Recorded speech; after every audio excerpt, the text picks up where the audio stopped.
This presentation hopes to help us in our discussions about the future of the Church in the Diocese of Central Newfoundland. The topic is Reconfiguration and Closure. And what does that mean? Today, many people are asking a very common question. How long can we continue to do what we are doing? And so we ask these questions about closing churches, amalgamating congregations, and even reconfiguring our parishes. In Central Newfoundland, we do not have a long history of closing or amalgamating churches. And we are finding that in many ways we are on new ground.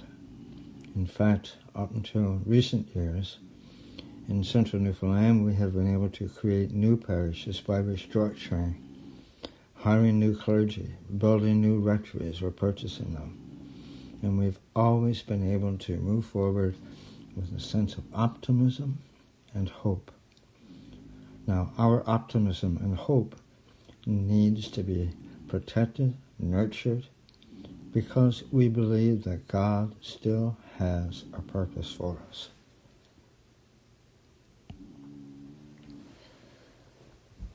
An increasing number of our parishes are now projecting major concerns concerning their viability and sustainability over the next 5 years. These parishes may be doing well now, but because they're doing their homework, they are expressing a desire to prepare for the future, for the good of the Church, for the good of the diocese, and for the sake of the gospel.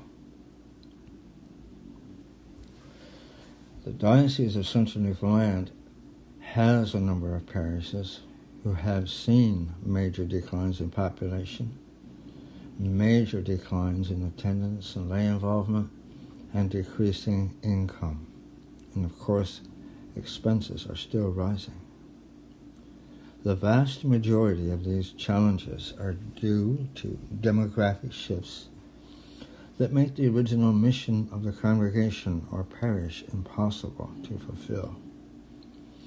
We should remember, however, that demographic change also means the way people think about the culture. There is no question today that young families and young people are not investing in the Church the way we may have. There are two types of responses that we're seeing in our diocese when it comes to parishes that are being challenged by the future. The first one is crisis-driven. Simply put, a decision to reconfigure, that would mean close or anything similar to that, to make a major decision, is driven by a recognition that the parish is in a crisis from which it is unlikely to recover.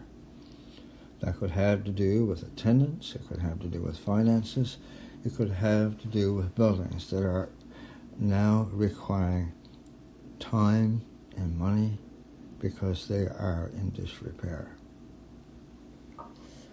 Another response would be missional, or driven by mission. In other words, a congregation realizes there's a problem, but there's a spiritual restlessness about it all.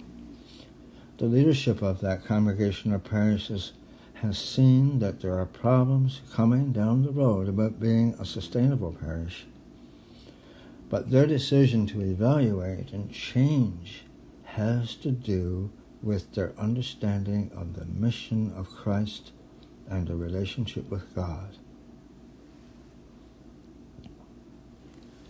So what's the difference? A parish that is sustainable may or may not be missional. A parish that is unsustainable may or may not be missional. We need to unpack that a little bit. A sustainable parish may be self-centered. A sustainable parish may be willing to help. they might be willing to change for the sake of mission.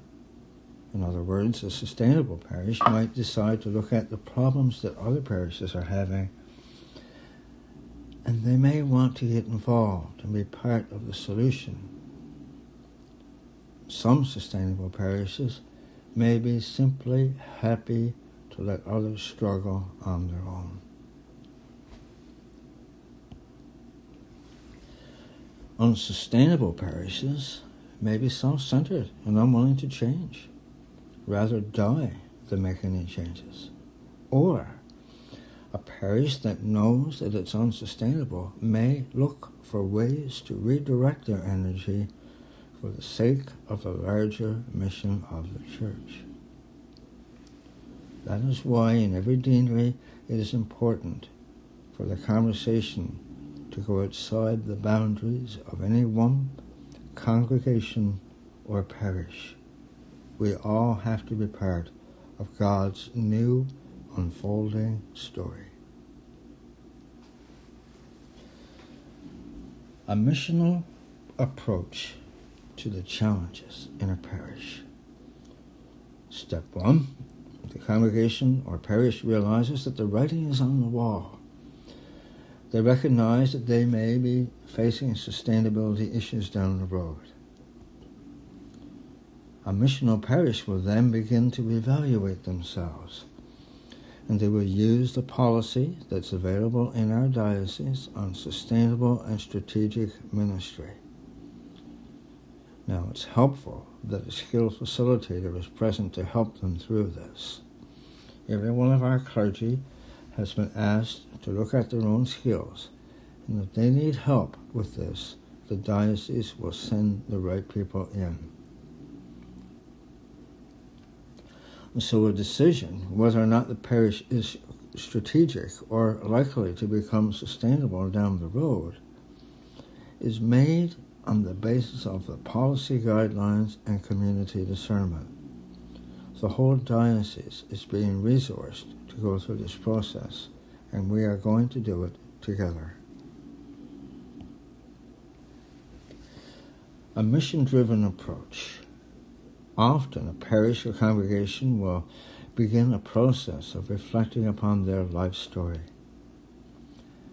How has the parish history been important to me as an individual?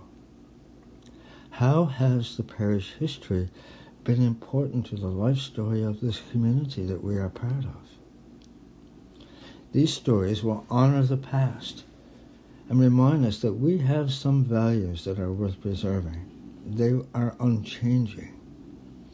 These stories will help us prepare our congregation to see how our story must and can be carried into the future. And our community may be invited to think of a biblical image or story to help us reflect on how it relates to our situation and what that might mean.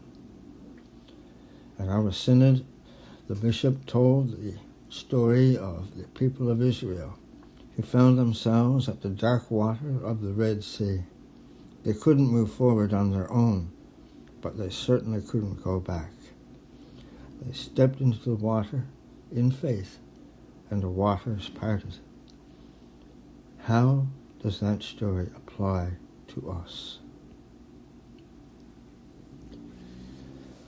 A mission-driven approach will make sure that we think theologically about what God is calling us to become. We would expect that there will be a time of focused and guided theological reflection. And the purpose for that is to enable us as individuals and as a congregation to understand our calling in the future. In other words, what does God want us to do now? And how do we use our gifts and faith in new and exciting ways? Theological reflection and storytelling should lead us to a shared sense in the community of what we must do. Adequate time should be allowed for people to express their concerns, to challenge any decision we are about to make, to raise issues and to tell their story of pain and grief. They are bound to arise. But if that is allowed to happen, the community will, by the grace of the Holy Spirit, come to one mind and reach an informal consensus. When the outcome of that is clear, based on the community's discerned decision, and once an informal understanding has been reached that we will be moving forward, that change will happen, it will be important to move quickly to a formal decision. And now we will notice that the energy in the community will change. The continuing storytelling process will now lead us into the future, where the congregation can now begin to tell a story of new hope for the future through our reconfiguration. And once a formal decision is made and ratified by the diocese, Synod office is responsible for providing clear direction and the resources we need to enable the change. A Christ-driven approach means a whole different way of seeing. Step one, something has happened to make us see we can't go any further. And there are a variety of reasons for this, and we know that none of them are common. Perhaps there isn't anyone left in the community. Perhaps no one seems to care. Perhaps there's been a depletion of funds and our income has dropped and we can no longer pay the bills. Perhaps the diocese has stepped in because they recognize a problem. A parish or congregation may be deeply in debt to the other parts of the parish or to the diocese for stipend, clergy benefits, and assessments. In that case, the bishop will have met with the incumbent, or in the case of a vacant parish, the bishop will have met with the appropriate leaders. Of course, the archdeacon may be involved as well. The bishop then will meet with the congregation or parish, and the whole story can then be shared. In some cases, declining congregations are going to place a great pastoral and financial burden on the entire parish. This needs to be recognized. In other cases, declining parishes may need to look to the deanery for help. And that, of course, depends on the missional attitude or lack of missional attitude in parishes that are strong.